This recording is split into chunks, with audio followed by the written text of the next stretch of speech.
show something that nobody else has seen because they're not going to expect it. Yeah. At least not in key games, because I think there are some really ridiculous combos that nobody's talked about yet. And some things that we figured out, it's like, holy crap, that's a thing.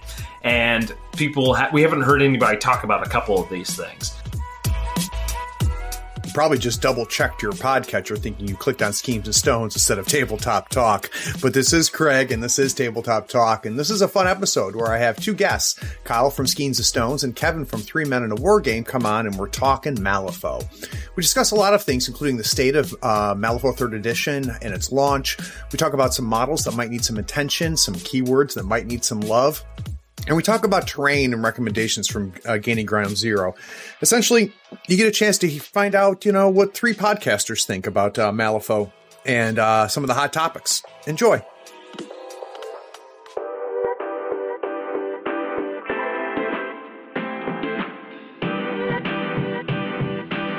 Playing a tabletop strategy game allows you to unplug and test your skills against friends.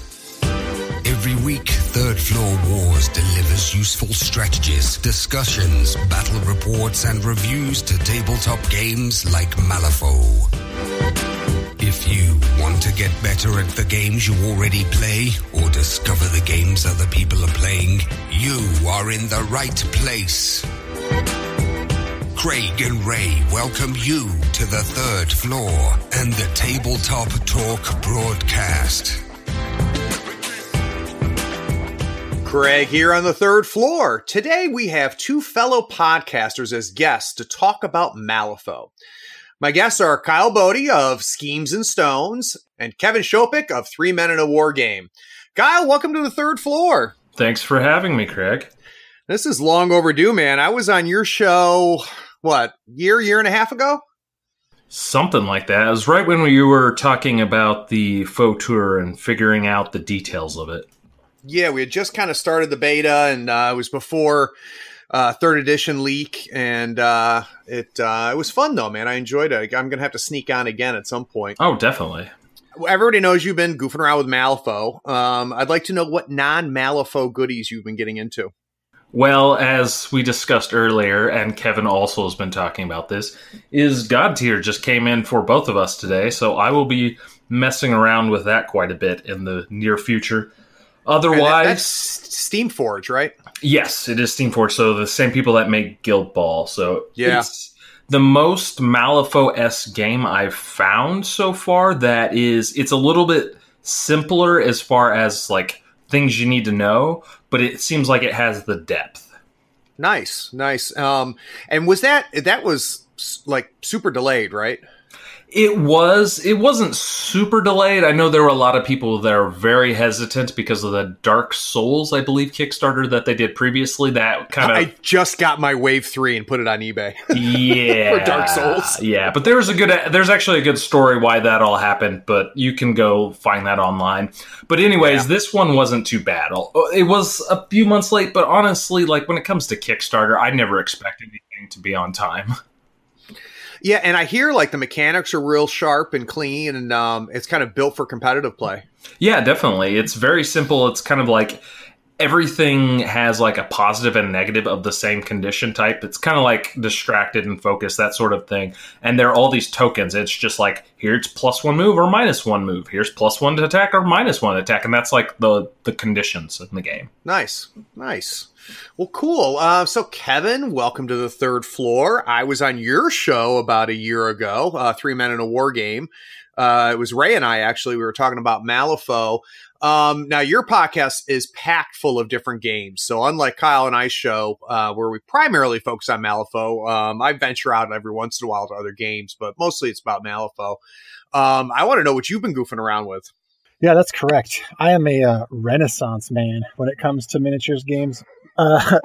Malifaux is definitely my number one love and my most played game by far. Like, of the systems I dip into, like, you could combine all of them, and I've played more games of Malifaux. But I also play A Song of Ice and Fire and Marvel Crisis Protocol, God Tier, And that's pretty much it for my stable right now. But I've also dipped into Kill Team and Warcry and lots of other systems. Carnival. I want to talk about two of those. First, I want to talk about Carnival. I've heard that is a really good system. It is. I actually just got into playing it. I actually bought the 2-player starter for this last Gen Con because I had signed up for Gen Con late and I was looking for something to do and they were having a narrative tournament. So I bought the 2-player starter and painted one side of it in like a week and a half and then they canceled the event. Oh, jeez. I know. So I went ahead and, I waited a while. So it's, because we're clear past August now. I waited a while and then painted up the rest of it and went into play. And the thing I like about it is it's really cinematic. It's a 2d10 system where you're looking for degrees of success. And based on your degrees of success, you can do really cool stuff. And I would say it has one of the most fluid movement systems I've ever encountered. And that that's cool. It's kind of matrixy in that you can, if you've got the character with the right stats, you can really jump and climb and get all over the place. But think Assassin's Creed, and you're not far off. Oh, that's cool. And the scenery that TT Combat makes for that is outstanding. Yeah, so the 2-player starter set actually they're cardboard buildings, but it comes with like 16 of them and everything you need to make a 3x3 mat. And then the mats, they're 1x1 squares, and they have different plaza levels on them. So and also rivers, or right, because it's Venice. So you've got the water moving through, and there's places to put the gondola that comes with the 2-player starter, and you can arrange it in lots of different ways to make lots of different canals, and then put your buildings out to make, like, I don't know, just a ton of different combinations of the way you can make the streets look. Well, when you get more of that game under your belt, I'd love to do a Craig Should Be Playing episode with you about it, because I've heard real good stuff about it. I had a guy that was trying to connect me with the guys from TT Combat to talk about it. So shoot me a note when you really are ready to talk about it, because like I said, I've heard good things about it. The models are gorgeous, and I'm very interested to learn more about that fluid movement system that you talked about. Absolutely. So guys, what I want to do is we got a ton of topics to cover. Kind of the idea of having the three of us on the same podcast is we really, between the three of us, we talk about Malifaux a lot. Well, in our communities, we're connected and, are parts of lots of different discussions. As part of our shows, we have guests on and talk about Malifaux. But I really want to kind of talk about some of the hot topics that have been bubbling up on the forums and through AWP, and kind of get not only the thoughts and the opinions of what we've heard, but God forbid, our own thoughts and opinions. Because a lot of times as hosts of a show, we don't really get to talk about what we think about things. We're talking more about what everybody else is talking about or what our guest is talking about. So, Kyle, the first thing I want to talk about is kind of going back in time a little bit. I want to talk about really the launch of M3E. And the first thing I would like to know from you is, what did you think Weird got right about 3rd edition?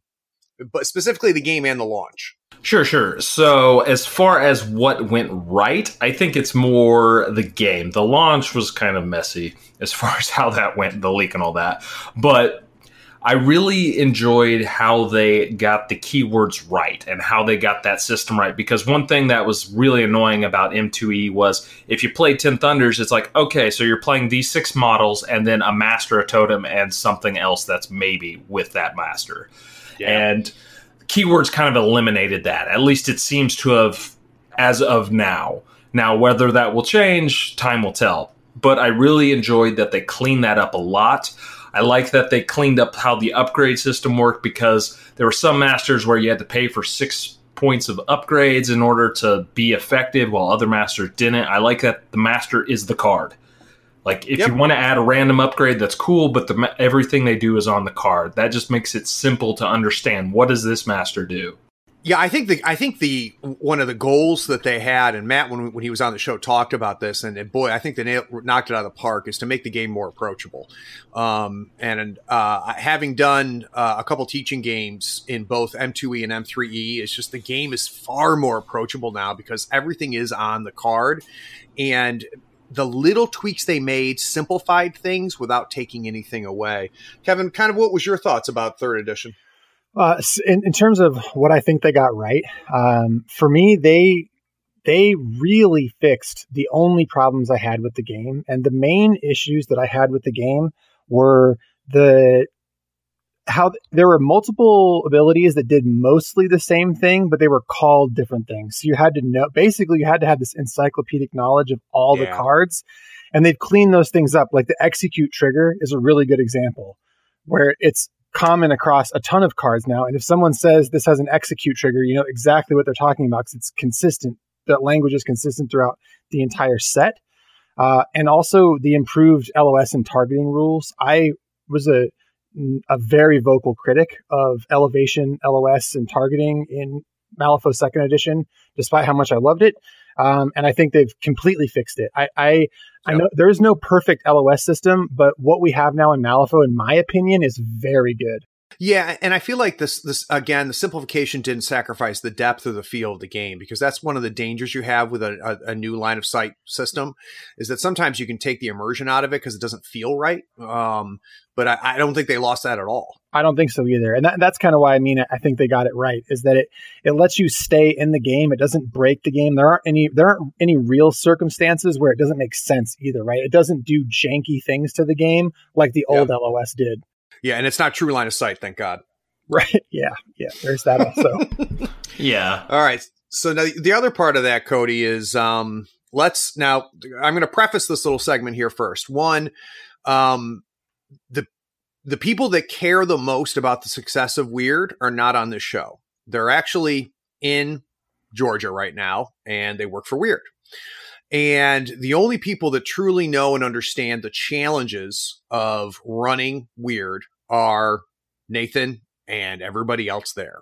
So I'm going to start the segment off by the fact that we have 3 people on the show, including myself, that are completely uninformed, only have half of the information.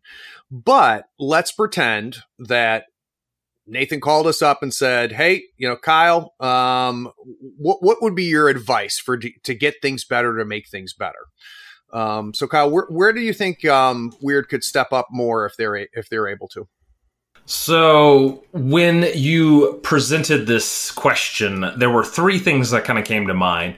The first one's a pretty simple one, and I think focus and distracted should be tweaked so they're basically opposites completely, as opposed to the current confusion now of they're kind of opposites, but they're kind of not. Yeah. So I would get rid of that, and I would have made focus as you just get a plus to a flip.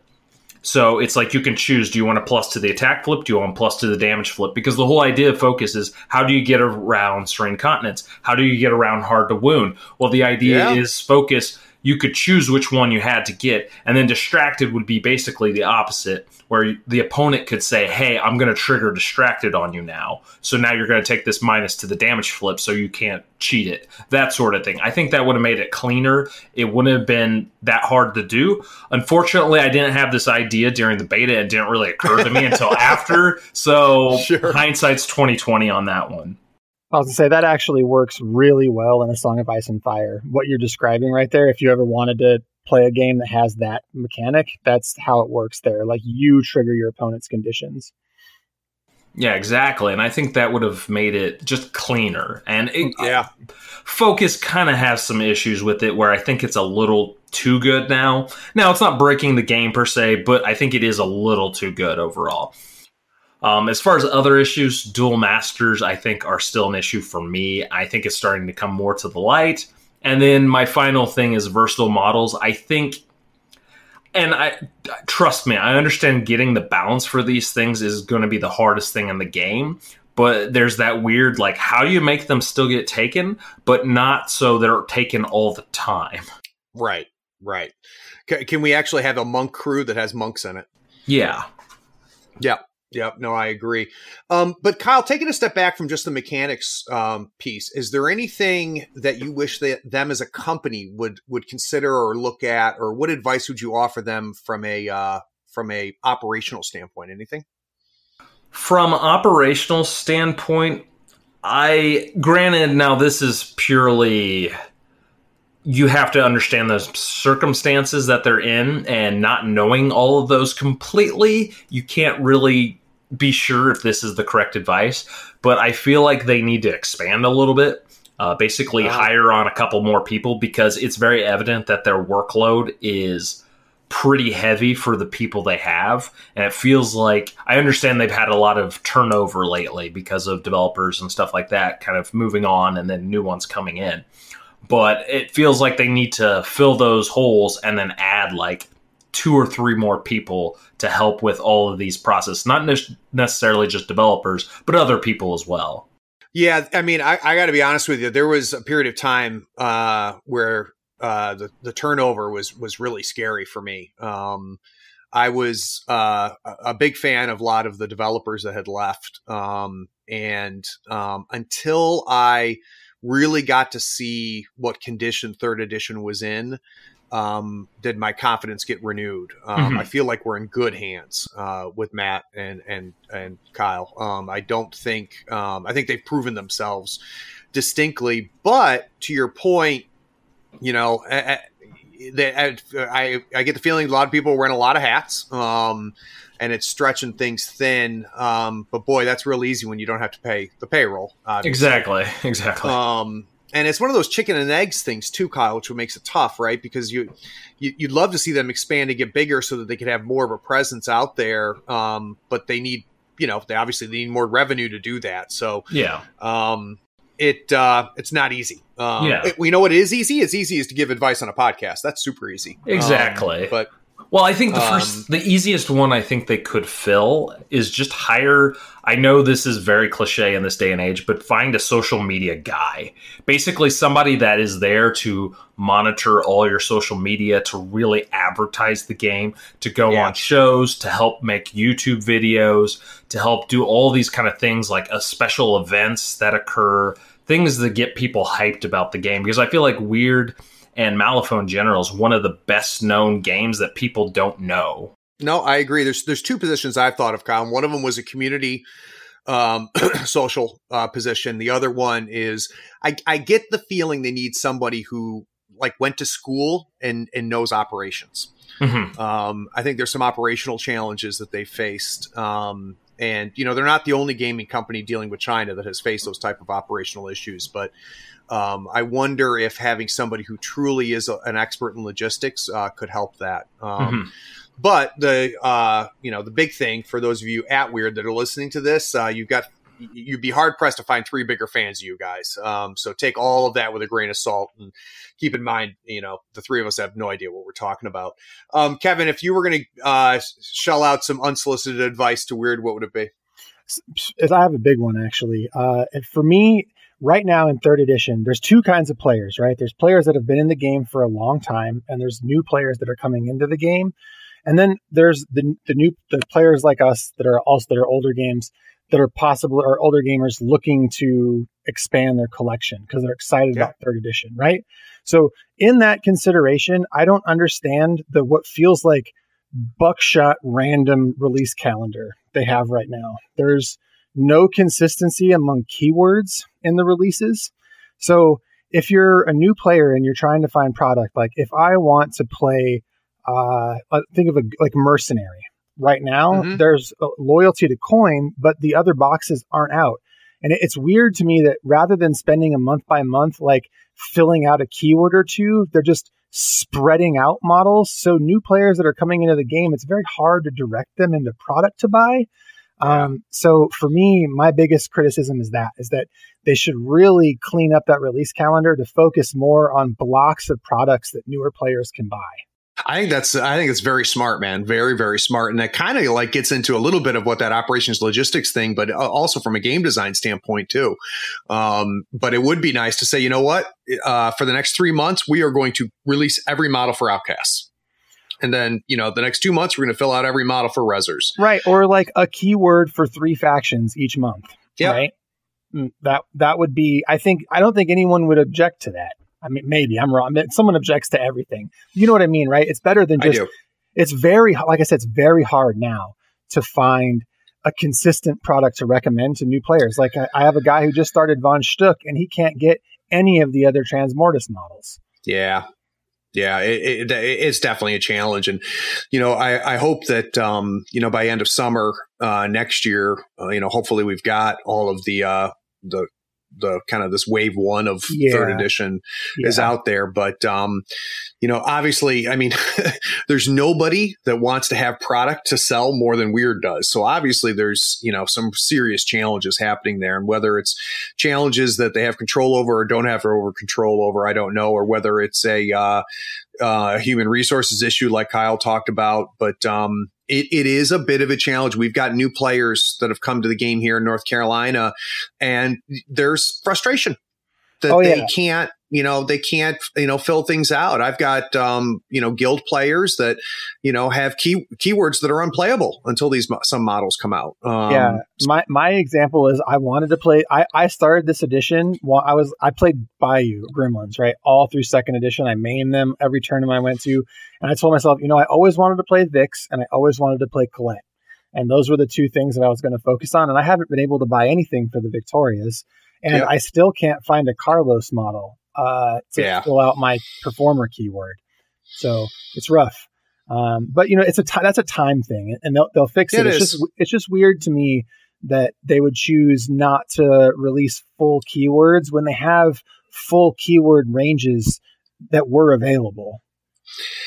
And it's one of those things, Kevin, that seems so obvious that I feel like we don't have all the information. Yeah, I agree. I bet you it had to do with packaging and how model runs were being done, right? Because they're not running all of their casts all the time, right? So it could have been very hard for them to order or to get the injection molds for the certain ones in the right place to print them at the right time. I get that. Logistically, it's got to be a nightmare. But it's just like I said, the guy who only understands half the story. My critique. Yep. No, I think that's legitimate. So guys, let's take a quick break. When we get back from this break, what I want to talk about are some of the models that other people have been talking about. So there's been a lot of noise about some specific models out there. I'd like to get what these guys think about it and share some of my thoughts. So we'll be right back.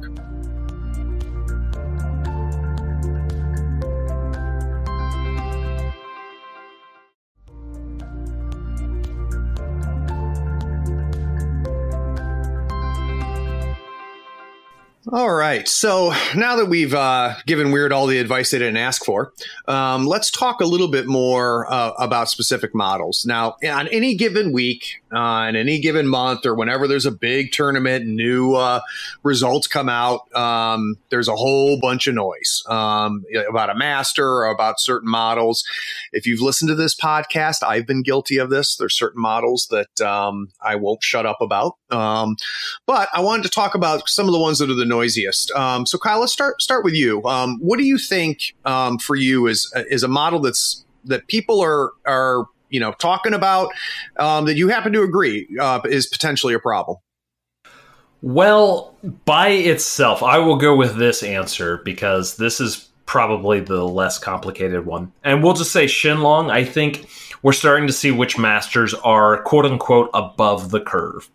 And he's very much a master that is showing himself to be above the curve. And it's indicative because you can see it when you see tournaments that are 5 rounds and the top player soloed Shenlong every round. And he did fine. And the whole idea, at least the idea that it seemed M3 was trying to do was more what Arcanists have to do, where it's like, okay, if it's Reckoning, I can bring one of these 2 masters. If it's, Corrupted Idols, I need to take one of these and that sort of thing. Whereas you're starting to see some factions have a master that can kind of cover the gamut well enough. They may not be the best pick for one of the choices, but they do it well enough that it's just easy to master that one and then just run that master and that crew. And that goes back to the whole issue where, this one master does everything. And I think that's because Shenlong is so versatile. Yeah. And his key mechanic is, one, it's easy to generate, which is chi, because it's not something that you have to put effort into generating, whereas a lot of masters and keywords, they can do that, but they have to take effort to generate it. Like you have to stack the poison, you have to get the curse on models. You got to do things like that to get up to speed to start doing your thing, whereas chi is just, bam, it's there. I just get it when I activate, and he can just go. Yeah, so I don't disagree with you, Kyle. And I wonder, there's a couple things. And for me, definitely I don't disagree that Shenlong feels like he's a little ahead of the curve. I wonder what the solution is. So I've had a couple thoughts. One, I wish he really was put in situations where it was hard for him to decide what styles to use. Mm-hmm. I think that's what thematically makes Shenlong cool, is that he's got these different styles. And if you've played Shenlong, you've played against Shenlong, he really only uses 2 of them, situationally maybe a third. And I think it would be interesting to interbalance those styles to make them more niche, more situational. There's just 2 styles that are just too good compared to the other ones. The other thing is, and I joked about it in the last segment, is, I'd like to see him run with monks. And I'm beginning to wonder, and I've had conversations with this just recently, and I don't think the episode's out yet. I interviewed the winners of the Swedish Nationals, and we have a good conversation that's on that episode when it comes out, talking about that maybe it's less that Shenlong's a problem, but maybe it's a problem of the versatile models that are in 10 Thunders. Mm-hmm. And that you have a master in Shenlong that really doesn't need his monks, so he can really abuse that versatile pool that the 10 Thunders have. And after the next break, we're going to talk about versatile models. But it makes me wonder if maybe he's revealing a problem that's a faction-wide problem as opposed to a problem with him. And granted, we're always going to have one master in every faction that's ahead of the curve. The one thing I will say that makes me optimistic is the fact that I really loved how Kyle and Matt handled Zoraida in Gaining Grounds Season 0. Yeah. I found their solution to be very subtle, not heavy-handed, and it makes me really actually look forward to how they handle potential ahead-of-the-curve models going forward. Now, Kevin, I know you and I talked offline. You said that you don't have a lot of Shenlong players in your area, but what are some models that everybody bitches about at the end of every tournament? I think the Soulstone Miner, right? Because the Soulstone Miner with magical training is just too good. At 8 points, it's nigh impossible to kill. Provides you it provides you hand advantage and gives you additional soul stones. It's just an insane model. And I think, you've spoken on it at length in multiple master breakdowns, and I don't want to get into like a nonstop bitch fest about that model, but man, it is way too good for its points. It feels like, the insane mobility it has, the ability to be where you need it to be, which in 3rd edition is a big deal. And the Soulstone generation, it all feels too much. Now, we have a Dirty Arcanist on the show, though, Kevin. So, Kyle, I want to hear your take on Soulstone Miners. I think they're good. Sure, they're above the curve, but every faction has models that are above the curve as far as versatile models go. Now, the thing people forget, and this model is not as good as people think, and trust me, this is coming from a guy that has played a lot of Hoffman lately. Armor 2 seems good, but it's not that good. There are certain models that can just ignore armor first off. Now, granted, like I said, if I'm bringing Hoffman, they generally bring anti-armor, so it's there. But even if you're not, all you have to do is hit it 5 times. You're thinking, oh, that's not easy. But trust me, we have a Jackdaw player, and we've learned very quickly that you have to just be able to hit him 6 times to kill him. Yep. That's the only way you're going to be able to do it, is just hit lots of little hits. And the thing about a lot of constructs is their defenses are garbage. So it's not hard to hit. You will hit them every time as long as you're not attacking them with a totem. And even a totem can hit. I don't really want to cheat a high card when I have armor 2. Most of the time I'll just I'll just let the armor 2 try to absorb as much as possible. The other thing is, yes, it is super mobile. Oh, go ahead if you have to say something. Oh, sorry. The one thing I would say, though, like as a Colette main, is that I love for players to focus on the Soulstone Miner. I bet. Sure.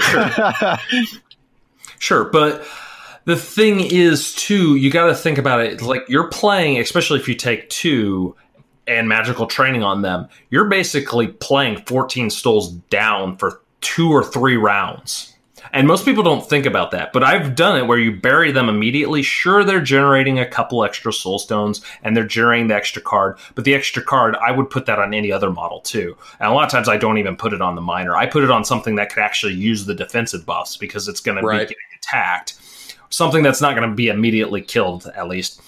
And half the time I've played games where it's really easy to misplay them because one, standard deployment, they can't pop out as well as you'd like them. And flank is the same way. The flank deployment's so big that 6 inches away from their deployment is actually a pretty big size. There's actually a lot of the board you can't pop out. Sure, you can jump to the corners immediately and try to get outflank, but honestly, I feel like good players know that trick and they're going to have things. Like I've done that with a tournament game, and I was playing against Perdita, and as soon as it popped out, I couldn't control activations. She one-shotted it off the table. Two turns in a row where one popped out, shot, killed it. One popped out, shot, killed it. And it's like, you're not getting it. I'm like, well, at least not with that model. And I mean, you just account for those things. Yeah, it is fair. And I think that, one, the more you face it, the better off you get against it. Two, we talk about the investment, Kyle, and, my first anti-Arcanist reaction to that is, well, boy, that seems pretty good for scoring 4 points. But the reality is that if you see one or two, especially if you see 2 Soulstone miners, just look at the pool and you know where they're going. Right. Yeah. You know what the targets are, you know what schemes they're going to take. And that gives you actually an advantage. And what you need to do is get good a little bit and say, you know what, I have a lot of information now, and these things are killable. Exactly. They feel a little much. There's no question about it. I don't know what the tweak is, but I think that you bring up some compelling arguments, Kyle. I will give you that. Now, I want you to try to convince me that spider swarms are okay. All right. Well, I'm not going to lie. I will say spider swarms do need to be slightly tweaked. I actually kind of thought of a really good idea of what you could do to put them basically in line.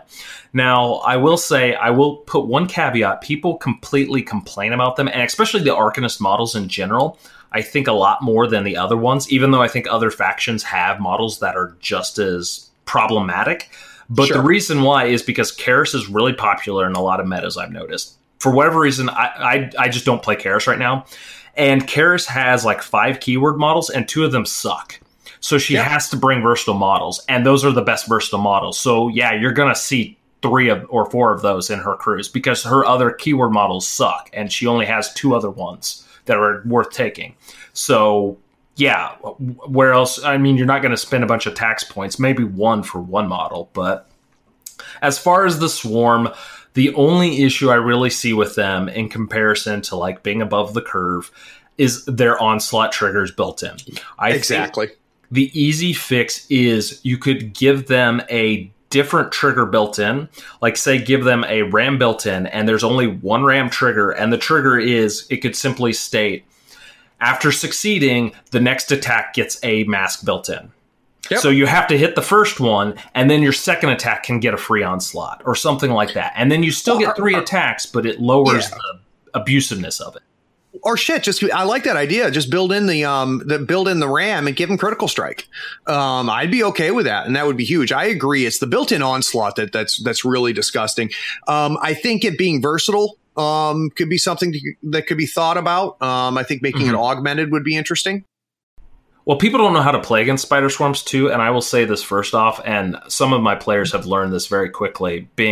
It works out well because they're playing the most common players I play against have models that can do it, is just bring terrifying guys. Have you ever tried to bring, it's a willpower 4 model. If you have terrifying, even if it's 11, I have to cheat a card for every freaking attack probably, and it's just not worth it. So I'm just like, well, I guess it just misses because I'm not cheating for every one of these attacks. And I think that's just something people haven't caught on to, or maybe they don't have access to. Well, and that is true. I mean, I'm spoiled being a reser, having access to that. But Kevin, do you have any thoughts on spider swarms? Oh, I was just going to say you could take the attack stat down to stat 5, and then I think that actually does a lot. That'd be a big deal. Well, yeah, because latch on makes latch on's a thing too, so you're always at least 2 above, pretty much. Exactly. Yeah, latch on plus stat 6 is rough, man. It's brutal. That built-in onslaught, it's pretty bad. So, Kevin, you and I have talked about another model. Let's talk about Rusty Alice. Oh boy, what is there not to say about Rusty Alice? Coming in at 9 points, the ability to ignore, hard to kill on a 3-4-5 damage track with execute, bullshit. The fact that she has rapid fire and built-in healing, extra bullshit. I don't even know where to start with this model at 9 points. It's ridiculous. Well, and she's coupled. I think it's key to keep her in context of her keyword too, because you've got her and what she's running with Levy. Right. I think there's one easy fix for her, at least in my mind, and that is basically make her walk move 4. Because my issue with her is because that was how you dealt with her in previous editions. You would just engage her, and then she'd have to melee, and her melee wasn't nearly as good. And then that's how you deal with her. The problem now is even if you hit her, half the time you'll be on a negative flip, and you have to hit severe to keep her in. So most of the time she just pushes out and then rapid fires twice in your face, and it's like you're still taking 6 damage. Yeah. What is she? She's like move 6, isn't she? Yeah, she's move 6 is the problem. That's stupid. Well, I mean, you're taking 9 damage, really, right? Because the rapid fire, she's terrible. Well, I mean, if you have to disengage, it's 6. Walk away 6. Yeah, you're right. And that's how I tried to deal with her when I first played against her. I'm like, I'll engage her, and he's like, I'll just push away, rapid fire, take 6. And I'm just like, okay, that's not going to work. Or I have to position where you can't disengage because you'll hit a wall. Yeah. I can tell you right now that there's not a ton of Levy players out there. And the way I know that is we haven't heard the complaints yet. I have a Levy player. Trust me. Like, we're going to do a Levy episode probably soon. And Brian's pretty good with her. And he is pretty bonkers. Yeah. Cody here in the Carolinas, his Levy is it's so brutal and oppressive. It's so oppressive. So I have a feeling that we'll start hearing more noise about Levin going in. Well, let's go with kind of one of the original boogeymen, Zoraida, who got a little bit of attention in Gaining Ground 0. Kevin, do you have Zoraida players in your meta? We do not have a Zoraida player. I mean, we definitely talk about Zoraida a lot because the global meta talks about Zoraida. And really the problem with Zoraida is it was a problem with the book strats and schemes, right? Like, she is just abusive into idols and plant. Yep. That obey is horrible. But again, I don't have a lot of experience playing into it, so I don't have any personal horror stories. Yeah, I love how they handled it. Kyle, what are your thoughts on Zoraida? We're hearing less about her now. Have you noticed that? Sort of. I think she is fine by herself. That is my caveat. I think when you add a second master, she becomes problematic. Now, she's never the primary. She's always the secondary master that you take, generally speaking. And then you abuse the other master's mechanics and crew and the ease of range. My problem with her is kind of twofold. One, her range for obeying is insane. It should not be that far. Like, Rasputina has an 8-inch. Okay, I can go 8 inches from an ice pillar, and then I can go 12 inches. She can go 12 inches out, and then another 12, I believe, or is it 10 or something like that? But the fact that, and she doesn't need line of sight either, because the model just needs line of sight. It's like, oh, you're way across the board and behind a wall. Cool, I'm going to arc through this model of mine who can see you, and now I'm going to obey you to do something stupid. It's like, that's too much coverage. She should not be able to cover the board like that. Yeah, I got to tell you, I mean, I was one of the voices that was saying that she's good, but I don't think she was as insane as people talked about, and was very happy to see the changes to the strats and schemes that we saw in Gaining Ground 0. And now I think she's fine. It took me 2 or 3 games against her to kind of figure out what to do. But I think in general, she was a poster child for how strong obeys were in 3rd edition with the current pool of strats and schemes. Now, Kyle, there was a period of time on your show, which I listen to all the time, where there was a lot of talk about Lynch. Is he still being perceived as an issue in your meta? No, I think they've discovered that other 10th Thunder Masters are worse. Are a bigger problem. Yes.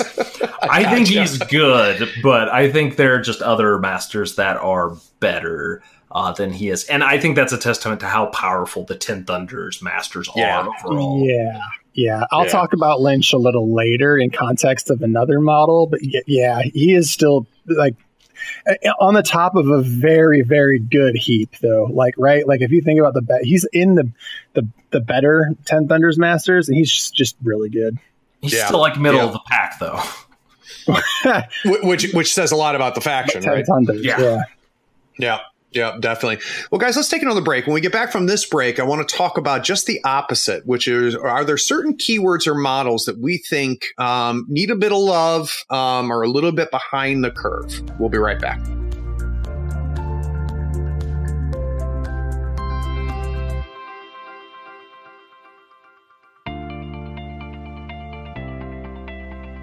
Hi there, this is Owen from the Nova Open, and I am a $5 patron of Third Floor Wars because I love supporting the whole Malifaux community.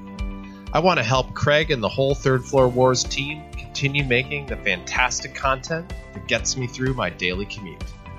You should join me in supporting the show. Just pause this episode, head to patreon.com and search Third Floor Wars, or grab the link in the show notes. See you there. So how much are 3 or 4 of these episodes worth to you a month? Third Floor Wars has a Patreon, and if you think they're worth $1, $5, $20 a month, swing by and become a patron. We have polls that decide the next episode of the pod, along with early releases of articles and podcasts. Everything we release goes out to everyone, but sometimes our patrons get a head start. The link is in the show notes, or just search for Third Floor Wars on patreon.com. Thanks for the support.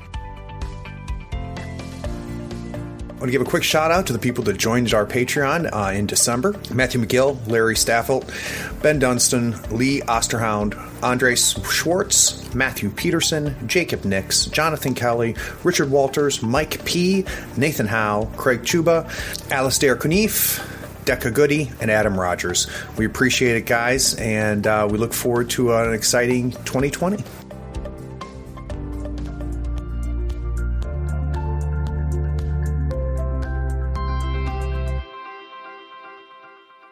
All right, so let's keep the bitch fest going.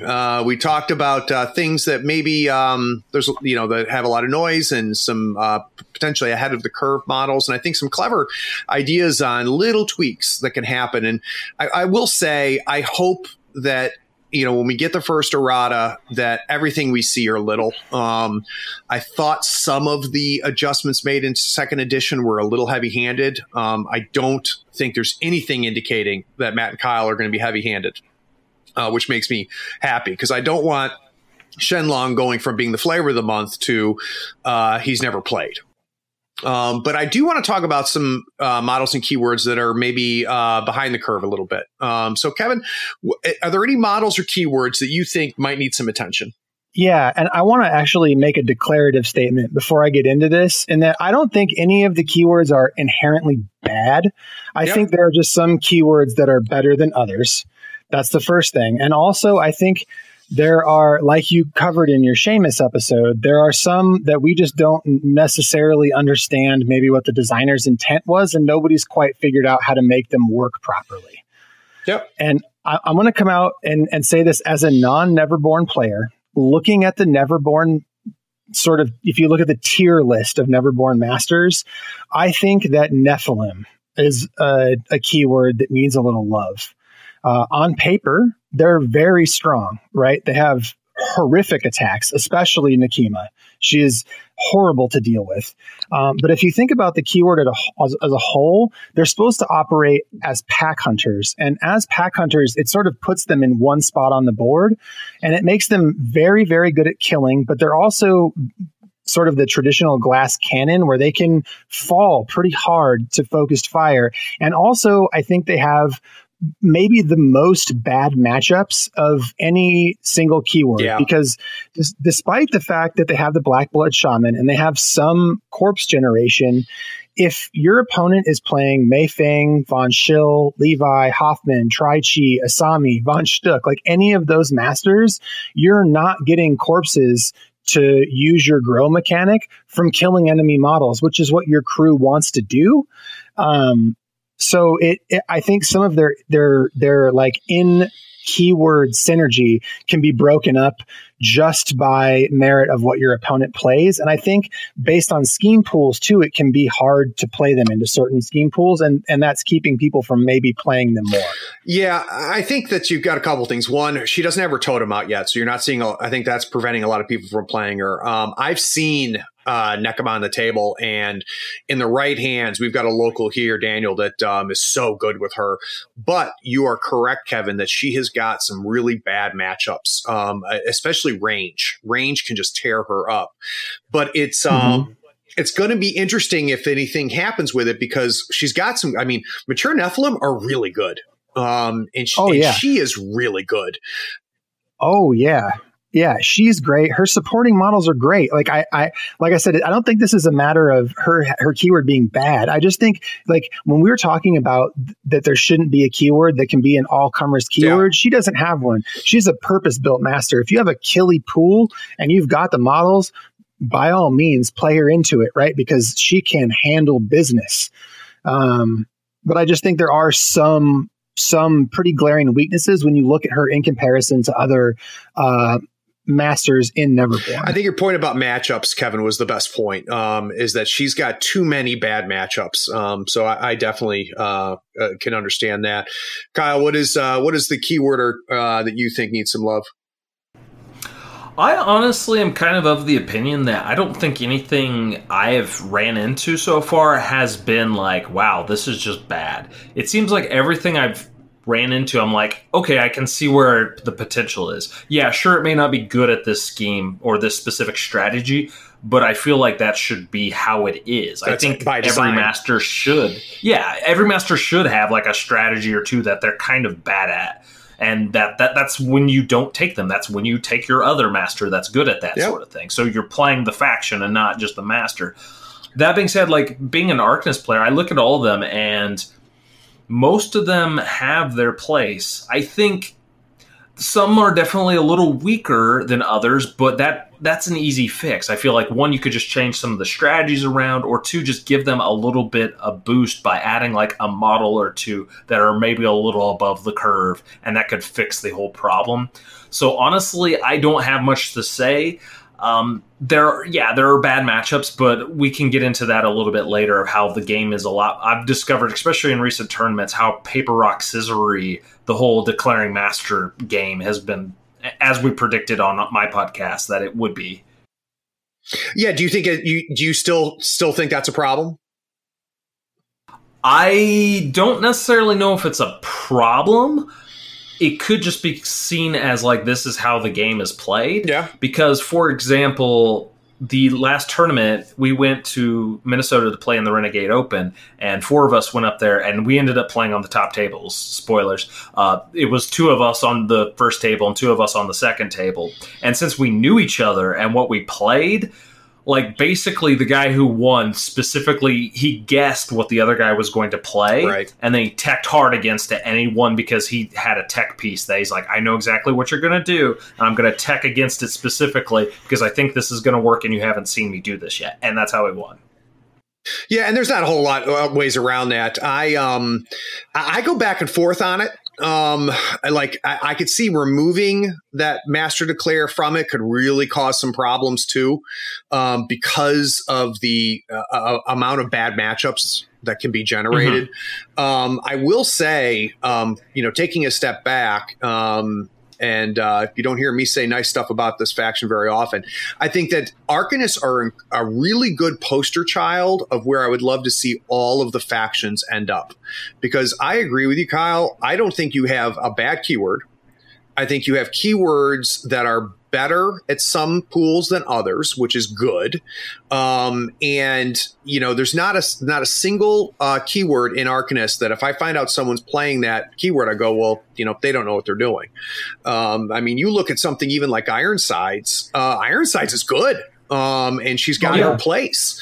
But she's one that we don't hear a whole lot about. And you've got, at the higher end, you've got, things like, I think Sandeep is really good again, but he hasn't taken over the faction. So I think there's some really nice inter-keyword balance in Arcanist, and I would love to see more of that in some of the other factions as well.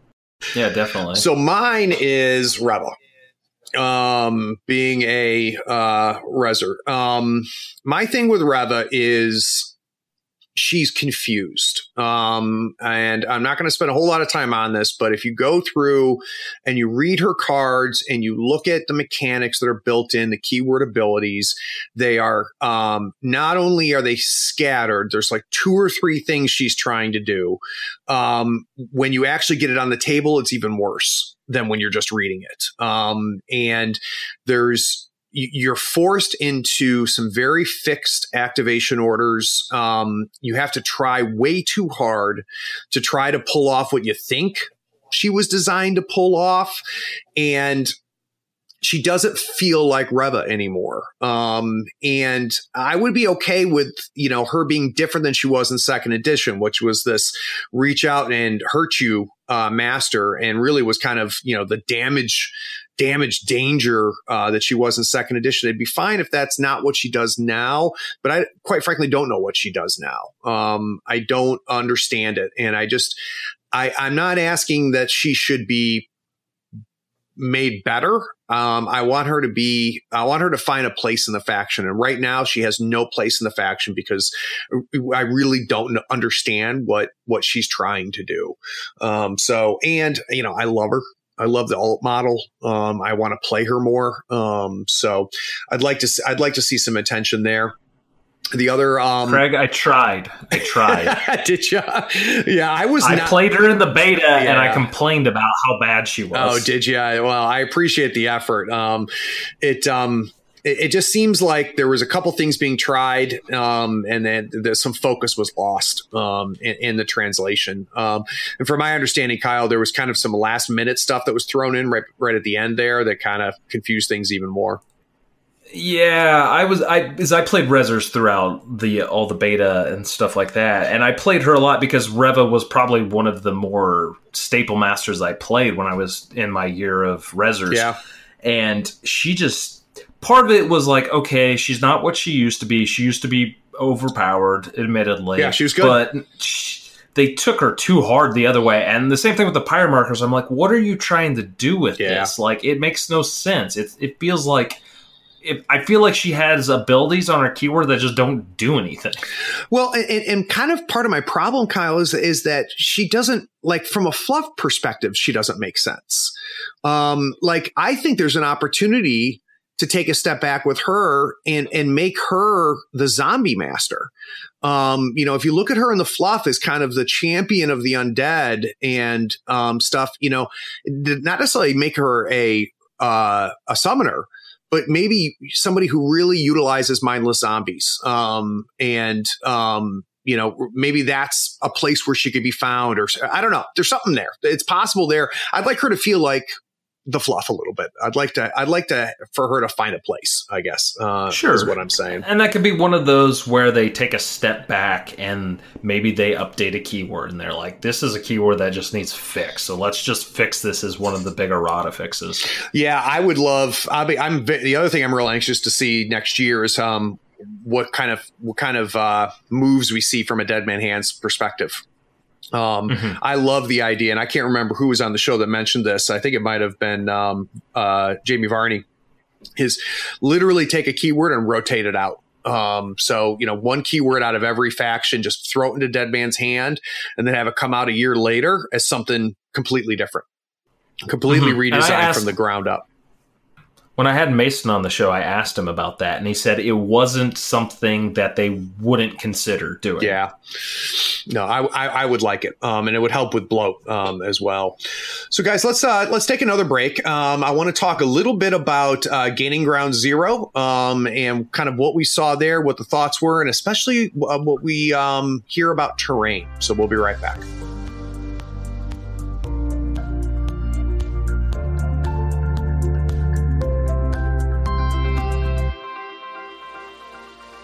Howdy friends, Craig here. With 3rd edition Malifaux released, it's time for you to get a new mat with new deployment zones. We've tried every mat in the business, and nobody has better quality and selection than Mats by Mars. They're waterproof and they roll and unroll easily, and they're even wet erase Marco compatible. They offer over 35 designs and let you add M3EO overlays for making deployment and positioning a breeze. Check them out at matsbymars.com. They are offering a sweet discount for our listeners. After you found the perfect mat, use the promo code THIRDFLOOR to get 10% off your entire order. If you really want to support us, in the notes of your order, request that our logo be put in the corner of your mat. It's the only way to make the best mat in the business even cooler. Again, that's Mat by Mars. Use the promo code THIRDFLOOR to get a 10% discount. Details are in the show notes.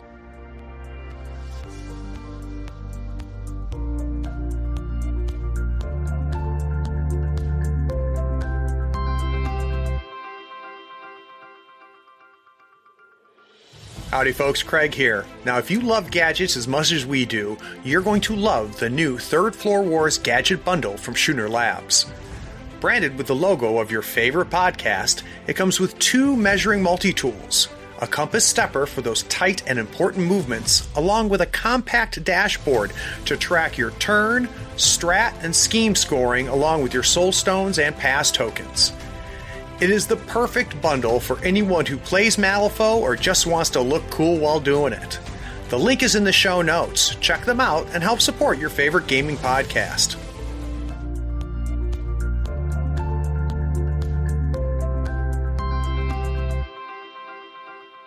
All right, so Gaining Ground Zero comes out, and here's a prediction. Somebody in the next week, the week that you're listening to this episode, is going to post up the terrain board that they're playing on. And one of the first comments is going to be, that's not enough terrain. That's the guaranteed staple comment on everyone there. And when Gaining Ground Zero came out, one of the things that kind of shook things up a little bit was the recommendation of the 40 to 50% coverage on terrain, which, quite frankly, I don't think I've ever seen in play. We've been experimenting with it a little bit here in the Carolinas. But, Kyle, I want to know, I want to talk about Gaining Ground Zero in general, but I want to talk about this specifically. What were your feelings, or what are your feelings about that recommendation? I think while it seems like a good idea, I don't know if you're going to be able to practically implement it, because generally the terrain issue is not a casual game issue. If you're a casual game at a game store and you have a whole, at least in our case, we have a whole wall full of terrain that we can select from, we can cover as much terrain as we feel is appropriate. Yeah. I think it's more when you get to the tournament scene and you have to bring in all the terrain, and you can only bring in so much, especially when you have 30 plus players in some cases. It's like you got to cover something. You got to cover the tables with something, and sometimes you don't have as much terrain as you would like to have necessarily. So I think it's more of a practicality standpoint than is it actually something that you should do. That being said, I have played on a couple tables at Adepticon that were specially built that probably did feel those needs, and it's kind of a pain in the butt, honestly, to have that much terrain. You're bumping things all the time, and there's a lot of, let's just say Rasputina gets really good when you can wall off whole sections of the board because of terrain. Yeah, I got to tell you, I do think the game is better when there's more terrain. I think it's a better game. I think 40 to 50% seems high to me. I have found shooting for the 33% to be pretty damn good. But it one was a recommendation, so everybody needs to calm down. 2, if you can, try the game at 33, 40% terrain. I think that you're going to find the games tend to be a little bit more interesting. So I think it's worth a shot. Kevin, locally, when you guys are meeting at the game store to play, how much coverage do you think you see on average on the boards? Oh, we do an even 33 because most of us have Mats by Mars mats, and it's really easy to measure out a third of the board. You just go right to that 1/3 third line with terrain and then spread it out onto the board after. And I would say that's generally what we do. 40 would be the maximum, I think, that we normally play. And I think you're right. Like 33 to 35% is the sort of like hell yes, like perfect Goldilocks spot for terrain. Yeah, and I think the game's better with that much terrain. I really do. I get very annoyed when people bitch about people's boards not having enough terrain, but to the point that they're coming from, I think the game is better with more terrain.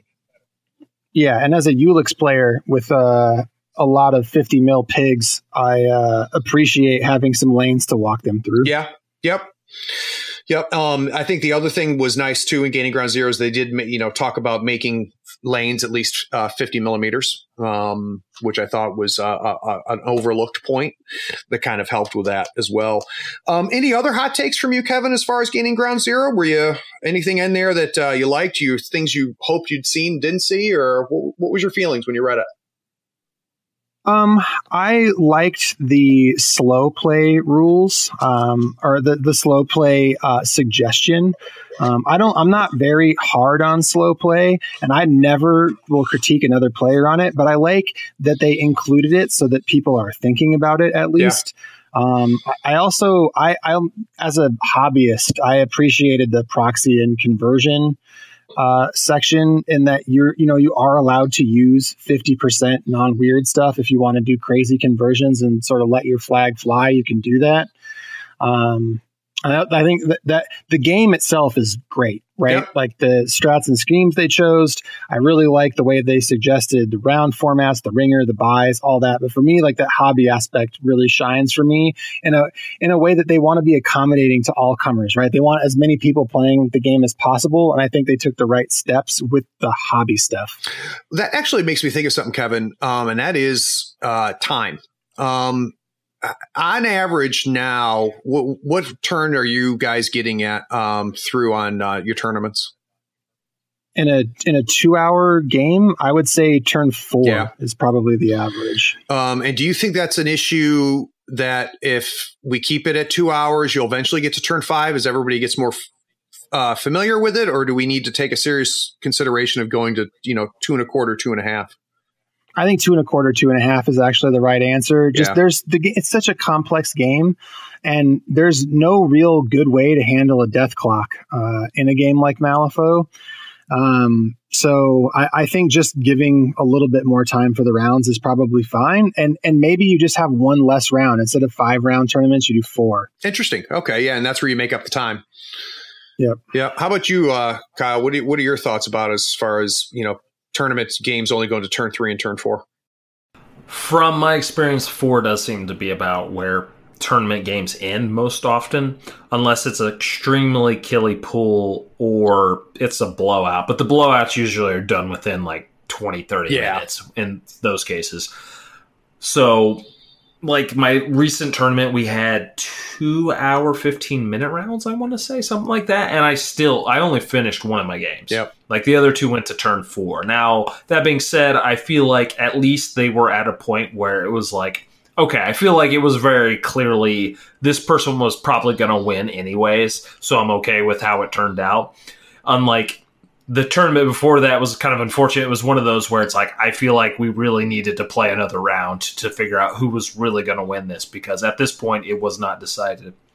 So I think that's always going to be an issue with Malifaux, though. I don't think it's going to get any faster, or it's not going to get a lot faster, just because models don't die as quickly necessarily. M2E got to the point where it was so alpha strike that a lot of the games were fast, because it's like who kills the other person by basically turn 2, and then it's all cleanup. Yeah. So Kyle, what was your kind of hot take from Gaining Grounds outside of the terrain? I think they did a really good job overall with it. I really like how they addressed the Zereda issue and they cleaned that up. I highly approve of that.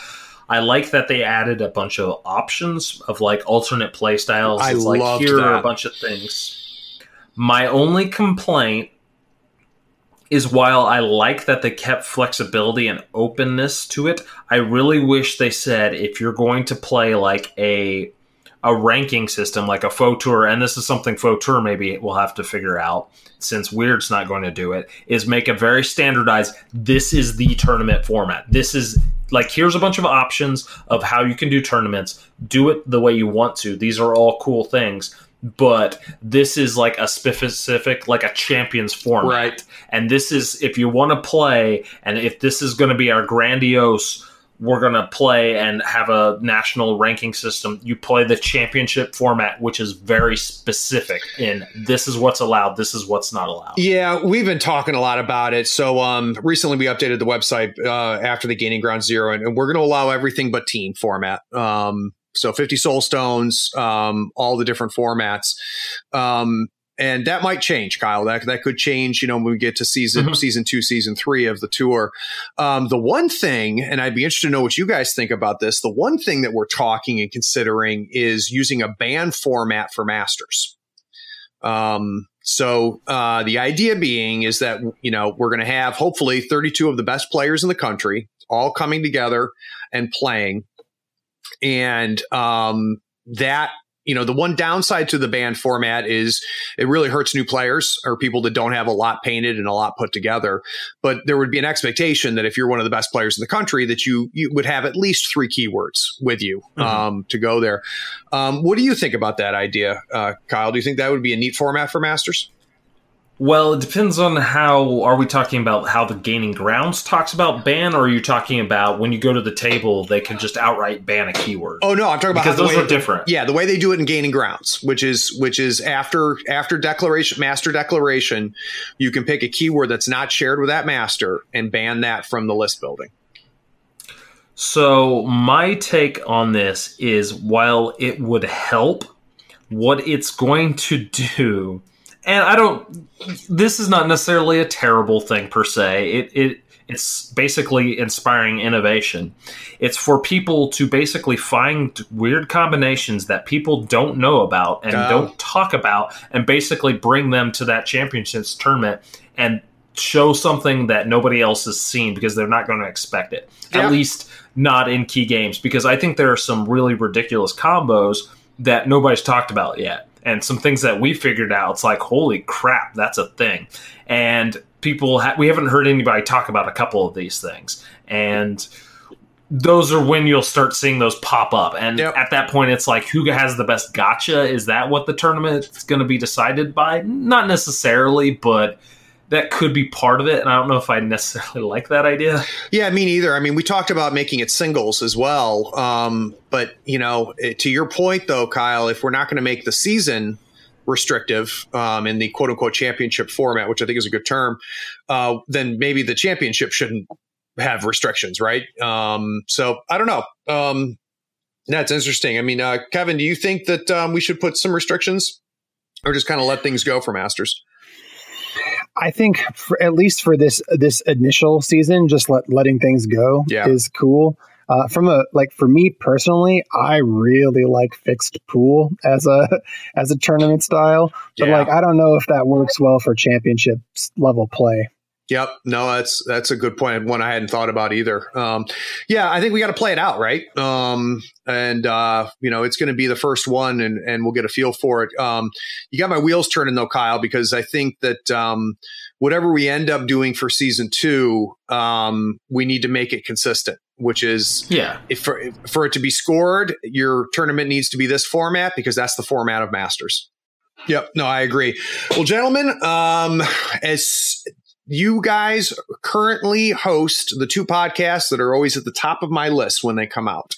I always look forward to a new Schemes and Stones. I always look forward to 3 Men in a War Game. So, Kevin, what's the best place for people to track you guys down? You can go to Podbean /3 Men in a War Game, or you can find us on iTunes and Stitcher. You can find us on Facebook, Twitter, and Instagram, all at 3 Men in a War Game. That's spelled out 3, not the number. And guys, I'll have links to that in the show notes. If you have not listened to their podcast, it's really good. There's 2 local guys here in North Carolina, and then Kevin are the hosts, and they have guests on and stuff. But boy, oh boy, if you want to stay on top of some of the new games coming out, takes on some of the games, all 3 of these guys have a terrible focus problem. All of them play too many games. But you as the listener benefit from that, because I will tell you, all three of these guys know what they're talking about when they talk about games. So their opinions are very valuable. And if they like the game, I'm pretty much guaranteed that I'm going to like the game. The only thing I have that saves me is I've got a what I call a Paul force field. So as soon as Paul goes, Craig, you got to check out this game. I have the ability to resist that, because if not, I'd be playing 15 different games, just like, you and Paul do, Kevin. So it's rough. It's rough, but it's a great listen. Now, Kyle, you host what I consider the granddaddy of all Malifaux podcasts, the biggest and the best in my book. What is for the maybe two people that listen to my podcast that don't already listen to you, where can they find you? You can just Google Schemes and Stones, and I'm sure you'll find plenty of stuff. Yep. So that'll be easy. From a format standpoint, Kyle, is there anything coming out that people can look forward to as far as future episodes? Yeah, we're definitely we're trying to mix it up. And since you've been doing a lot of the more Master Spotlighty things, we're trying to do letting us flex our muscles in other places. So we've been trying to do like the tax time episodes as we've done. We want to do some versatile stuff where we cover like the versatile models specifically within each faction and kind of cover a lot of that stuff. We will still do some Master Spotlights, probably start with things that we're actually playing and just have me and Brian talk about our experiences since we play them a lot. Yep. And then kind of move from there. And I'm always open for ideas. If people have good ideas, they're like, hey, we want to hear this. I'll be like, cool, let's do that then, if that seems something within reason. Yeah, and the last thing I'm going to do is I'm going to plug for both of you. Both of these, the 3 Minute War Game and Schemes and Stones, have Patreons, and it's really hard to find better money to spend every month than to help support the quality content that these guys put out. Gentlemen, I really appreciate you coming on, and I look forward to coming on your show. Definitely. Absolutely. All right. For everybody listening, I appreciate you sticking around. Take care. Be sure to check out our shop on thirdfloorwars.com for the latest gaming apparel and gear. While you're there, check out how the USFO Tour is shaping up. How does your conference compare to the others in the United States? Where do you rank nationally? Get those models built, painted, and on the table so we can see you at the US Masters Invitational in October of 2020. Also, rate and write a review on this podcast for us. It really helps us find people almost as cool as you are. Thanks for listening. Howdy friend, Craig here. Is this episode making you realize you need to buy some models? Gadzooks Gaming is my favorite online retailer because of their large selection, killer prices, and great customer service. Don't you hate buying an entire crew box when you only need one model? Gadzooks sells crew box models individually and saves you a ton of money. They even have free shipping to the US and Canada if you spend $100 or more. Swing by gadzooksgaming.com and make sure you tell them Craig from the Third Floor sent you. All the details are in the show notes. That was good, gentlemen. You've done this before. What? No, I don't know what I'm doing, but let's go. Next segment, you guys. I have no Shenlong players in my local meta, so don't worry, I have plenty to rant about. All right, cool. And I also haven't played against very many spider swarms, so those two things, Craig. Fuck those models. I have a real bad opinion in this segment. Good. I'll start with you then. I'm going to get so much hate for this. Good. Kevin, I want to start with you and kind of get your take on gaining ground zero. Does that sound all right? Are you good to start with Kyle? If that's okay? Sure. Sorry, it would be. I think this is. I mean, Kevin, are you drunk it'd again? just be better for me if that's okay. No, I'm definitely not. I'm not. Yeah, I'll start with. Are you sure? I'll start with Kyle. 100% sure.